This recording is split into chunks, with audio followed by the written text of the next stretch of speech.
आज मैं अपनी दर्द भरी कहानी बताने जा रही हूँ। आप लोगों की आंखों में आंसू आ जाएंगे।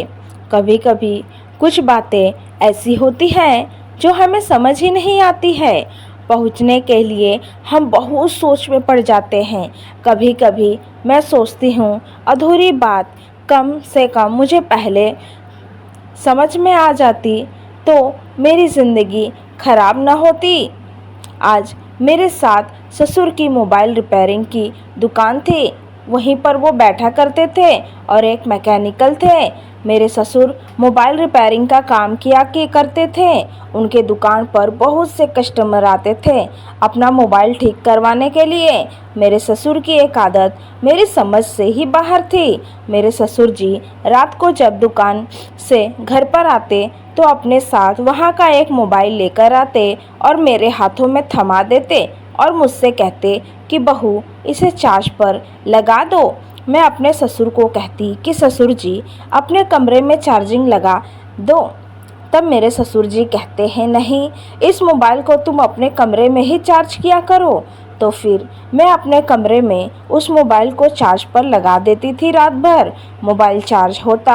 सुबह जैसे ही होती मेरे ससुर जी दुकान जाने से पहले मेरे से वो मोबाइल मांग लेते। मैं उनको दे देती और जाते जाते ससुर जी कहते कि जब ख़त्म हो जाए तो मुझे बता देना। इतना बोलकर मेरे ससुर जी दुकान पर चले जाते। मैं सोच में पड़ जाती कि ससुर जी की बातों का आखिर मतलब क्या था।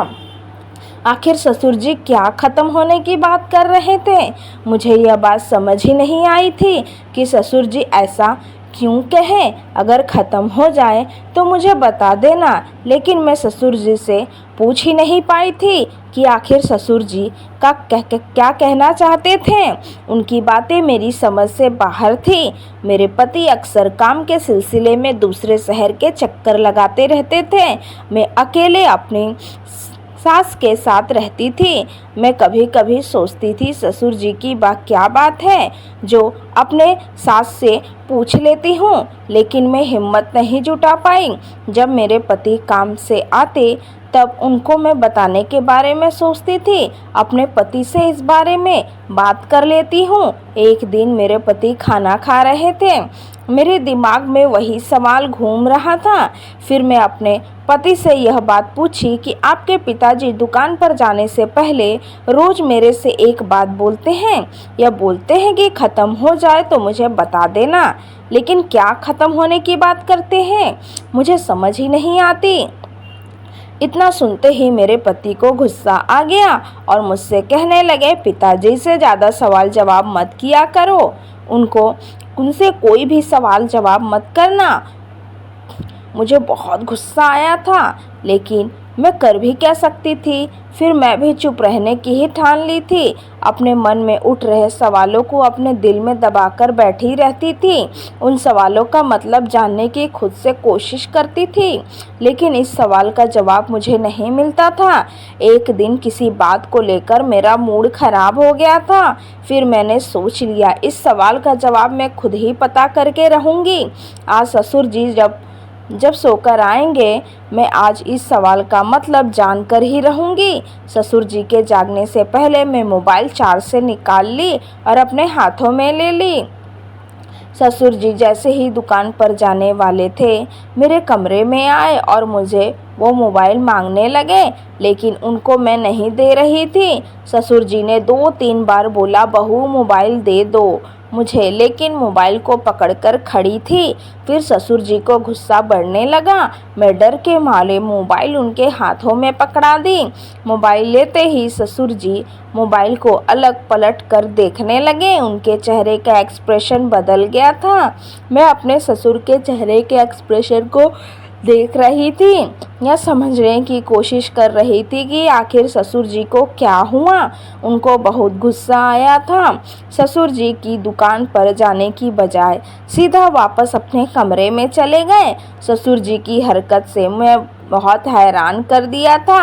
आखिर ऐसे भी क्या बात हो गई। ससुर जी दुकान पर जाने के बजाय सीधा अपने कमरे में चले गए। फिर मैं भी दबे कदमों से ससुर जी के पीछे पीछे उनके कमरे तक पहुंच गई और जब मैं कमरे के अंदर झांक कर देखी तब मेरे पैरों तले ज़मीन निकल गई। ससुर जी कुछ ऐसा कर रहे थे जो उन्हें नहीं करना चाहिए था। फिर थोड़ी ही देर में मेरे ससुर जी की नज़र दरवाजे पर पड़ी। उन्होंने मुझे देख लिया। मैं दरवाजे से झांक रही हूँ। ससुर जी की आंखें पूरी लाल हो गई थी और गुस्से में मुझे देख रहे थे।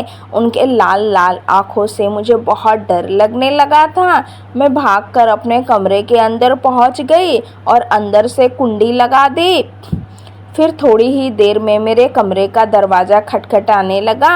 इतना ज़ोर ज़ोर से बजने लगा कि मैं डर के मारे कांपने लगी थी। फिर मैंने सोचा दरवाज़ा इतनी ज़ोर ज़ोर से बजेगा तो कहीं टूट ना जाए, इसीलिए मैं दरवाजे के पास आकर अपने कमरे की कुंडी खोल दी और ससुर जी मेरे सामने थे। फिर ससुर जी ने, मेरा नाम पिंकी है, मेरा एक भाई है।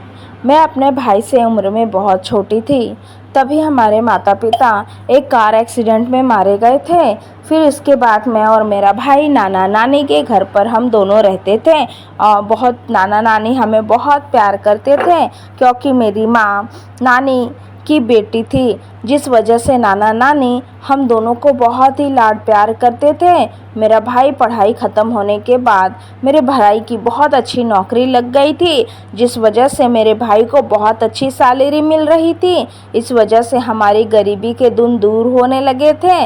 वैसे ही खंटे करके एक घर खरीद लिया था। फिर उसके बाद मैं अपने भाई के साथ दूसरे घर में शिफ्ट हो गई थी। मेरे भाई की एक अच्छी सी लड़की देखकर शादी कर ली थी।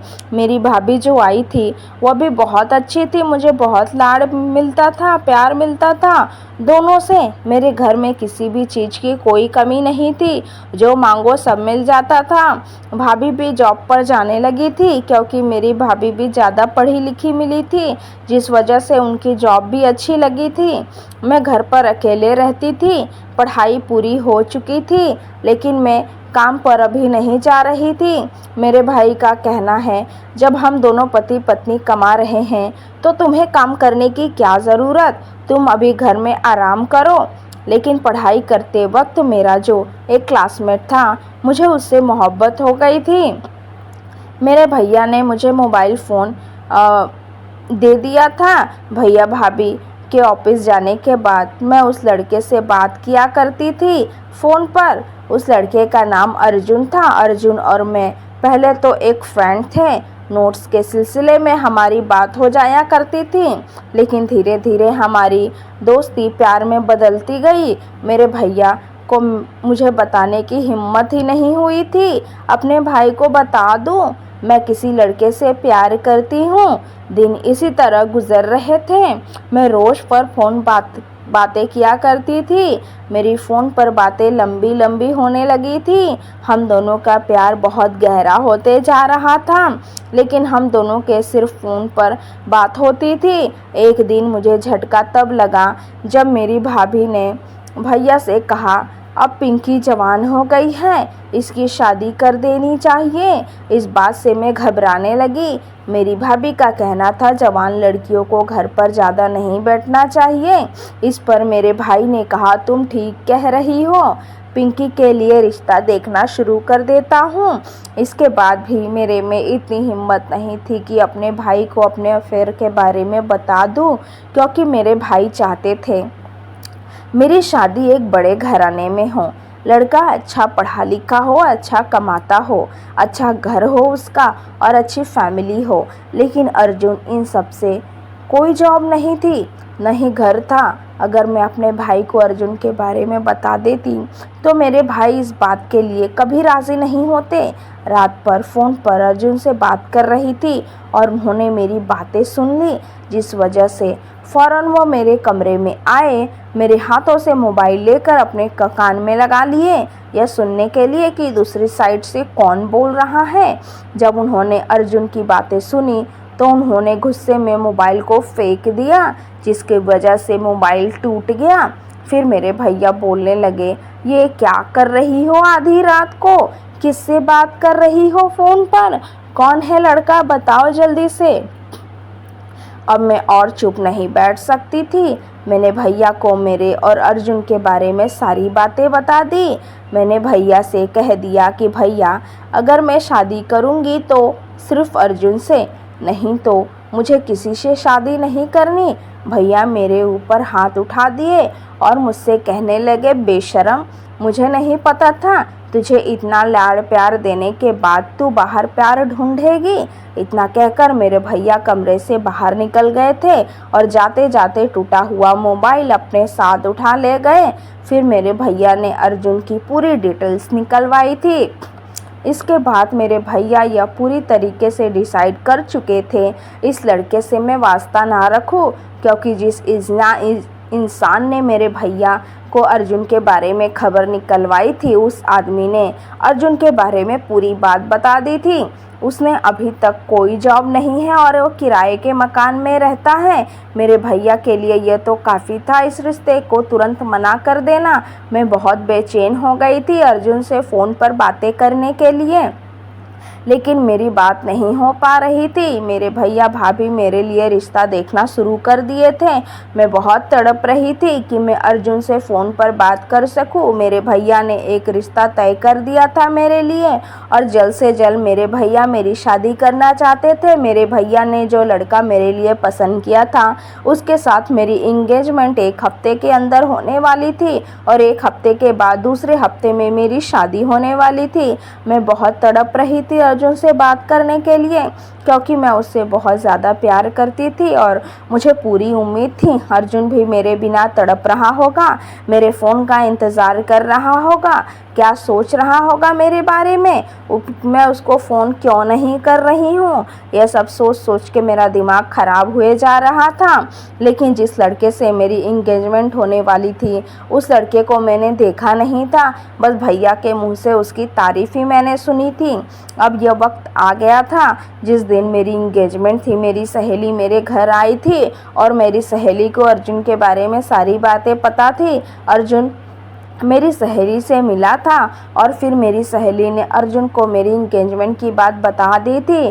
जैसे ही मेरी सहेली मेरी इंगेजमेंट में आई थी, मैंने उससे कहा मुझे अर्जुन से एक बार बात करनी है। फिर मौका देखकर मेरी सहेली ने अर्जुन को फ़ोन लगाकर मुझे दे दिया और कमरे के बाहर खड़े होकर पहरा दे रही थी, कहीं मेरे भैया ना आ जाए। मैं कमरे के अंदर रहकर अर्जुन से फ़ोन पर बात कर रही थी। मैं अर्जुन से कह दी, अर्जुन, मुझे अभी यहाँ से ले चलो, मुझे किसी दूसरे से इंगेजमेंट नहीं करनी। तुमको पता है भैया ने मेरी इंगेजमेंट फ़िक्स कर दी है, तुम मुझे यहाँ से ले चलो। तब अर्जुन कहने लगा, ये तुम कैसी बातें कर रही हो, तुम्हारे भैया जहाँ कहते हैं वहाँ तुम शादी कर लो।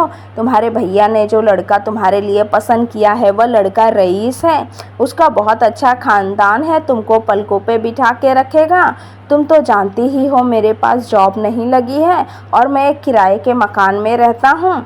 तुमको एक बात बताता हूँ, अभी तुम उस लड़के से शादी कर लो, तुमको पैसों की कमी नहीं होगी। शादी करने के बाद तुम मुझे पैसे भेजते रहना। इसके बाद मैं एक अच्छा सा घर ले लूँगा और फिर अच्छी सी जॉब ढूंढने के बाद तुमको मैं अपने पास बुला लूँगा। उसे तलाक देकर मेरे पास आ जाना। मैं अर्जुन के प्यार में इतनी खो गई थी कि मुझे सही और गलत का पता ही नहीं चला था। अर्जुन जो बातें कहता था मैं उसको मानते जाती थी। मुझे लगा अर्जुन ठीक ही कह रहा है, मुझे शादी कर लेनी चाहिए। इसके बाद उससे मैं तलाक देकर अर्जुन के पास चली जाऊंगी। कहते हैं ना, प्यार अंधा होता है। उस समय मुझे ये पता ही नहीं चला कि मैं क्या सही है और क्या गलत। मेरे साथ भी कुछ ऐसा ही हो रहा था। उसके बाद मैं फ़ोन रख दी थी और थोड़ी ही देर के बाद मेरी इंगेजमेंट रवि नाम के लड़के से हो गई थी। रवि बहुत ज़्यादा पढ़ा लिखा होने के साथ साथ बहुत अच्छी जगह सेटल भी था। रवि विदेश में सेटल था और यह मुझे भी अपने साथ विदेश ही लेकर चला जाएगा। यह बात मुझे पता नहीं थी। इंगेजमेंट होने के बाद दूसरे हफ्ते में मेरी शादी रवि के साथ हो गई थी। फिर मैं विदा होकर अपने ससुराल चली गई थी। रवि की फैमिली यहीं पर रहती थी दूसरे शहर में, लेकिन रवि विदेश में सेटल था। अर्जुन को यह बात पहले से पता चल गई थी कि मेरी जिस लड़के से शादी होने वाली है लड़का विदेश में रहता है, जिस वजह से वो मेरे से शादी के बाद भी मिल सकेगा। अर्जुन ने एंगेजमेंट वाले दिन ही मुझे फ़ोन पर यह बात बता दिया था। तुम्हें चिंता लेने की कोई ज़रूरत नहीं है। रवि घर पर तुम्हारे साथ नहीं रहेगा। शादी होने के कुछ ही दिन बाद वो विदेश चला जाएगा। इसके बाद वहाँ से काम पर तुम्हें जब पैसे भेजेगा तो तुम मुझे भेजती रहना। मैं 1 हफ्ता अपने पति के साथ गुजारने के बाद अब वक्त आ गया था। रवि विदेश जाने वाले थे, लेकिन इन्हें हफ्तों में मैंने अपने पति को हाथ नहीं लगाने दिया था। मैंने रवि से कह दिया था अभी मेरा महीना चल रहा है। इस वजह से उसने शादी के बाद भी मुझे हाथ नहीं लगाया था और विदेश चला गया। हालांकि रवि बहुत ही अच्छा लड़का था, लेकिन शक्ल से वो मुझे अच्छा नहीं लगता था। मैं बहुत ज़्यादा खूबसूरत थी, जिसके कारण मैं रवि को अच्छा नहीं समझती थी। मुझे लगता था पता नहीं कितना बेकार लड़का मिल गया है मुझे। मैं तो सिर्फ रवि के विदेश जाने का इंतज़ार कर रही थी। रवि जैसे ही विदेश चले गए, मैं मोबाइल लेकर अर्जुन से फ़ोन पर अपने कमरे में बात करने लगी। मेरे परिवार में मेरे ससुर जी और मेरी सिर्फ एक ननद थी जिसकी शादी हो चुकी थी। मुझे ये दुनिया बहुत हसीन लगने लगी थी। रवि जब फ़ोन पर बात मुझसे करते थे तब मैं उन्हें अच्छे से बात भी नहीं करती थी। किसी न किसी बात का बहाना बनाकर मैं फ़ोन रख देती थी, लेकिन मुझे नहीं पता था ये मेरी ज़िंदगी की कितनी बड़ी गलती साबित होगी। फिर इसके बाद मैं अर्जुन से घंटों घंटों रात भर फ़ोन पर बात किया करती थी। मेरे ससुर घर में ज़्यादा रहते नहीं थे। उनके मोबाइल रिपेयरिंग की दुकान थी, वह उस दुकान में ही बैठते थे। मेरे ससुर जी का कहना था यह दुकान नहीं, हमको बहुत रईस बनाया है। एक दिन मेरे ससुर जी की दुकान से एक मोबाइल लेकर आए और मुझे देते हुए कहने लगे, बहू इस मोबाइल को अपने कमरे में चार्ज पे लगा दो, यह ख़राब मोबाइल है। जाते जाते दुकान पर सुबह मैं अपने साथ लेकर जाऊंगा। मैं ससुर जी की बात मान ली थी, उस मोबाइल को अपने कमरे में चार्ज पर लगा दी थी और फिर उसके बाद मैं अर्जुन से फ़ोन पर बात करने लगी। फिर सुबह जैसे ही हुई ससुर जी वो मोबाइल मांगने लगे। मैंने उनके हाथों में वो मोबाइल निकाल कर दे दिया और फिर मेरे ससुर जी उस मोबाइल को पलट पलट कर देख रहे थे। फिर जाते जाते मुझसे कहने लगे फुल ख़त्म हो जाए तो बता देना। मैं सोच में पड़ गई कि आखिर ससुर जी की बातों का क्या मतलब था। मैं उन सवालों का मतलब ढूंढने की कोशिश कर रही थी कि आखिर ससुर जी ऐसा क्यों कह रहे थे। अब तो रोज़ ही ऐसा होने लगा था। ससुर की दुकान से आते वक्त उस मोबाइल को लेकर आते और मेरे हाथों में देते हुए कहते कि बहू इसे चार्ज पर लगा दो। मैं रोज़ चार्ज को अपने कमरे में लगा देती थी। सुबह मेरे ससुर जी उस मोबाइल को लेकर जाते। यह तो रोज़ का रूटीन हो गया था। लेकिन एक दिन जब मेरा ससुर जी ने मुझे मोबाइल दिया चार्ज पर लगाने के लिए, तब अंदर के कमरे में मैं उस वक्त अपना मोबाइल चार्ज पर लगा कर रखी थी, जिस वजह से मैं चार्जिंग अपने कमरे में नहीं लगाई। मैंने चार्जिंग बाहर के हॉल में लगा दी थी। फिर सुबह जैसे ही हुई मेरे ससुर जी मेरे कमरे में आ गए और मुझसे वो मोबाइल मांगने लगे। मैंने उनको कहा ससुर जी आज मैंने मोबाइल कमरे में नहीं लगाया है, मैं बाहर ही हॉल में चार्ज पर लगा दी हूँ। अब इतना सुनकर मेरे ससुर जी के चेहरे की हवाइयाँ उड़ गई थी। मेरे ससुर जी के चेहरे की एक्सप्रेशन पूरी तरीके से बदल गए थे। वह काफ़ी गुस्से में नज़र आ रहे थे, पता नहीं क्यों। फिर मैं तुरंत हॉल में आई और चार्जिंग से मोबाइल निकालकर ससुर जी के हाथों में पकड़ा दी। लेकिन ये क्या था, मेरे ससुर की दुकान पर जाने के बजाय सीधा अपने कमरे में चले गए। उनको इतने गुस्से में देखकर मुझे डर लगने लगा था। फिर मैं भी दबे पाँव चुपके से ससुर जी के कमरे की तरफ बढ़ गई। जब ससुर जी कमरे में से जाकर मैंने देखा तो मेरे पाँव तले ज़मीन निकल गई थी। मुझे तो विश्वास ही नहीं हो रहा था कि ससुर जी ऐसा भी कर सकते हैं। तब ससुर जी उस ख़राब मोबाइल से फ़ोन पर किसी से बात कर रहे थे, लेकिन ये मोबाइल तो ख़राब था। लेकिन ससुर जी के हाथों में जो मोबाइल था वो बिल्कुल अच्छा था। फिर ससुर जी मेरे से बोले झूठ क्यों बोलते हैं, यह मोबाइल ख़राब है, मेरे कमरे में रोज़ चार्ज पर क्यों लगाते हैं। फिर मेरे ससुर जी की नज़र मेरे ऊपर पड़ गई। उनकी आंखें लाल लाल थी। उनकी आंखों से मुझे डर लगने लगा था। मैं सीधा अपने कमरे में चली गई और अंदर से कुंडी लगा दी। लेकिन थोड़ी ही देर में मेरे कमरे की दरवाजे ज़ोर ज़ोर से खटखटाने लगा। मुझे बहुत डर लग रहा था, मैं क्या करूं। फिर मैं दरवाजे के करीब आई। मैंने सोचा दरवाज़ा मुझे खोल देना चाहिए। आखिर ससुर जी इतना ज़ोर ज़ोर से दरवाज़ा बजा रहे थे, आसपास के लोग भी इकट्ठा हो जाते, जिस वजह से मैं कमरे के दरवाजे की कुंडी खोल दी और ससुर जी कमरे के अंदर आ गए। उनको देखकर मुझे बहुत डर लगने लगा था। फिर ससुर जी ने वह खराब मोबाइल जिस कह रहे थे उस मोबाइल को ऑन किया। ऑन करते ही मेरे ससुर जी ने रिकॉर्डिंग चालू कर दी। लेकिन जैसे ही मेरे ससुर जी ने रिकॉर्डिंग चालू की, मेरे तो होश ही उड़ गए, मेरे पैरों तले ज़मीन निकल गई। मुझे समझ ही नहीं आ रहा था यह सब कैसे हुआ। उस रिकॉर्डिंग में मेरे और अर्जुन की बातें थी, जो रात को मैं अर्जुन से फ़ोन पर बात किया करती थी। मेरे ससुर जी कहने लगे, मुझे पता है तुम किस लड़के से फ़ोन पर रात को चुप चुप के बात करती हो। मुझे शक तो बहुत पहले ही हो गया था, इसीलिए मैं तुमसे झूठ बोलकर यह मोबाइल तुम्हारे कमरे में चार्ज पर लगवा देता था। लेकिन उस मोबाइल में मैं रिकॉर्डिंग चालू किया था, इसकी खबर तुमको न हो पाए और तुम्हारी बातें इस मोबाइल पर पूरी रिकॉर्ड हो जाए। मैं ससुर जी से कहने लगी, ससुर जी यह बात आप रवि को मत बताना। तब ससुर जी हंसने लगे और कहने लगे, देखो अगर तुम चाहती हो कि मैं अपने बेटे को ये बात नहीं बताऊं तो तुम्हें मुझे खुश करना होगा।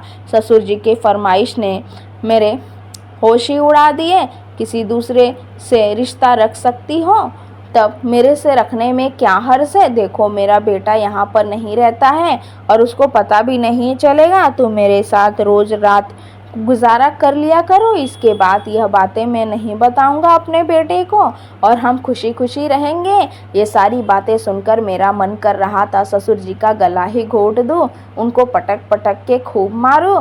फिर मैं अपने गुस्से को काबू की, क्योंकि अभी यह वक्त नहीं था ससुर जी को मारने का, क्योंकि मैं घर में अकेली थी। मैं ऐसा वैसा नहीं कर सकती थी, ससुर जी मेरे साथ कुछ कर सकते थे। इतना कहकर ससुर जी मेरे कमरे से बाहर चले गए।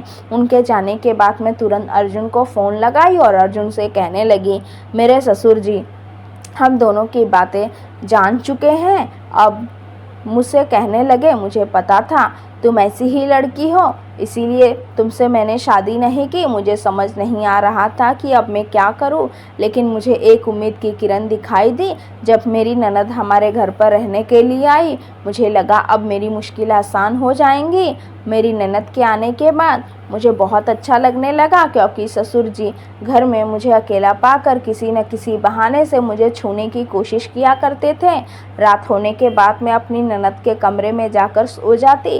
ननद को भी अच्छा लगता, जिसे ससुर जी मुझे परेशान ना कर सके। एक दिन मेरी ननद शादी में गई हुई थी अपने फ्रेंड से। उस रात मैं घर में अकेली थी और ननद के कमरे में सो रही थी। जब कमरे का दरवाज़ा खटखटाया तब मैंने यह सोचकर खोल दिया कि शायद ननद शादी से वापस आ गई है।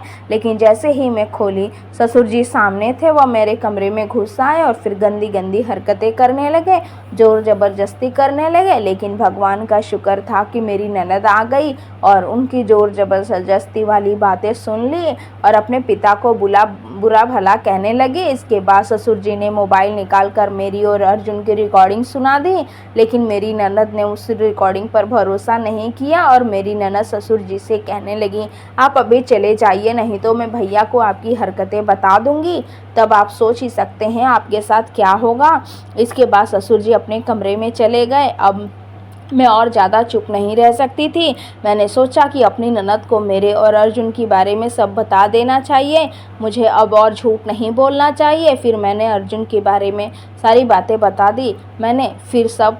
ननद ने ससुर जी से वो मोबाइल ले लिया जिसके अंदर मेरे और अर्जुन की वॉइस रिकॉर्डिंग थी, उसको डिलीट मार दिया। उसके बाद मेरी ननद मुझसे कहने लगी, अच्छा हुआ तुमको सही वक्त पर अपनी गलती का एहसास हो गया। मैं यह राज ही रखूँगी, भैया को इस बारे में कुछ भी नहीं पता चलेगा। फिर इसके बाद मेरी ननद ने रवि को फ़ोन लगाया, उनको बात बता दी कि भाभी को आप अपने पास बुला लीजिए, भाभी का आपके बिना मन नहीं लगता, वो बीमार रहने लगी है। यह सुनते ही रवि ने मुझे अपने साथ विदेश बुला लिया। अब मैं अपने पति के साथ विदेश में रह रही हूँ। मैं बहुत खुश हूँ। जब भी रवि मुझसे कहते हैं चलो इंडिया घूमते हैं, तब मुझे ससुर जी की वजह से बहुत डर लगने लगता था। मैं उन्हें जाने से साफ इनकार कर देती थी। मैं उन्हें कहती थी मुझे इंडिया में अच्छा नहीं लगता, अगर मैं जाऊंगी भी तो आपके साथ ही जाऊंगी, अकेले नहीं जाने वाली। अब मैं रवि के साथ बहुत खुश हूँ। उस दिन के बाद मैं अर्जुन को कभी कांटेक्ट करने की कोशिश नहीं की, लेकिन मैंने सुना था अर्जुन की शादी कर ली है और शादी के बाद उसकी पत्नी अपने बॉयफ्रेंड के साथ भाग गई। उस इंसान के साथ यही होना चाहिए था। उसने मेरी सच्ची मोहब्बत की कदर नहीं की, उसने मुझे पैसे वाला बैंक समझ लिया था। दोस्तों, आप लोगों से यही रिक्वेस्ट करना चाहूँगी कि प्यार मोहब्बत के चक्कर में पड़कर अपनी शादीशुदा ज़िंदगी को ख़राब ना करें। उम्मीद है दोस्तों आपको ये कहानी ज़रूर पसंद आई होगी। कहानी पसंद आई है तो वीडियो को लाइक और अपने दोस्तों को शेयर करना ना भूलें। ऐसी ही कहानियाँ सुनने के लिए हमारे चैनल को सब्सक्राइब ज़रूर करें। नोटिफिकेशन बेल को ऑल करना ना भूलें, जिससे वीडियो की आने वाली हर लेटेस्ट अपडेट सबसे पहले आपको मिले। थैंक्स फॉर वॉचिंग दोस्तों।